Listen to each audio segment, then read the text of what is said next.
Iran और America के बीच 40 दिनों के भीषण युद्ध और फिर बेनतीजा रही पाकिस्तान शांति वार्ता के बाद अब असली लड़ाई स्ट्रेट ऑफ हॉर्मुज यानी हॉर्मुज जल डमरू मध्य पर कब्जे को लेकर छिड़ चुकी है। देखिए, गुरुवार को एक ईरानी कार्गो जहाज ने बंदर अब्बास से निकल करके अमेरिकी ब्लॉकेड को तोड़ने की कोशिश की, लेकिन समंदर के बीचों बीच खड़े अमेरिकी विनाशक यूएसएस स्प्रूएंस ने उससे रास्ता बदलने पर मजबूर कर दिया। अमेरिकी सेंटकॉम का दावा है कि सोमवार से लागू इस ब्लॉकेड के बाद अब तक 10 जहाजों को वापस खदेड़ा जा चुका है और एक भी परिंदा इस घेराबंदी को पार नहीं कर पाया है।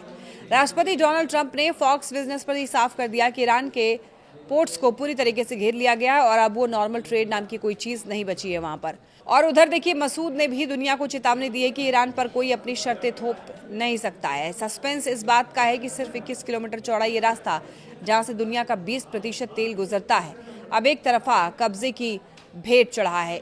ईरान ने ओमान के रास्ते जहाजों को निकालने का प्रपोजल दिया था, जिसे ट्रंप ने सिरे से खारिज कर दिया है।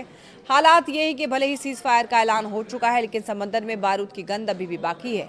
तेल की कीमतें आसमान छू रही है। शिपिंग कंपनियां डरी हुई हैं और पूरी दुनिया सांसें रोक कर देख रही है कि क्या ईरान इस ब्लॉकेड के जवाब में कोई बड़ा सैन्य कदम उठाएगा या फिर अमेरिकी नौसेना का ये स्टील का घेरा ईरान को घुटने टेकने पर मजबूर कर देगा।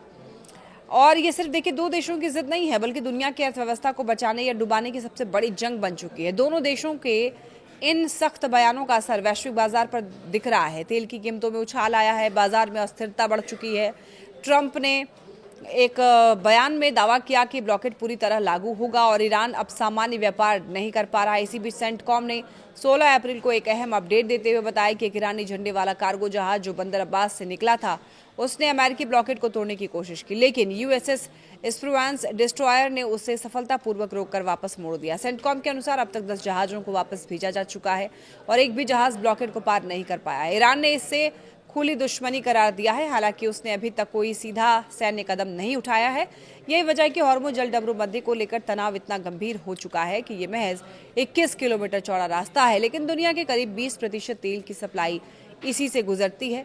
तो एक तरफ ईरान इसकी भौगोलिक पकड़ का दावा कर रहा है, दूसरी तरफ अमेरिका अपनी नौसेना के जरिए फ्रीडम ऑफ नेविगेशन लागू करने की बात कर रहा है।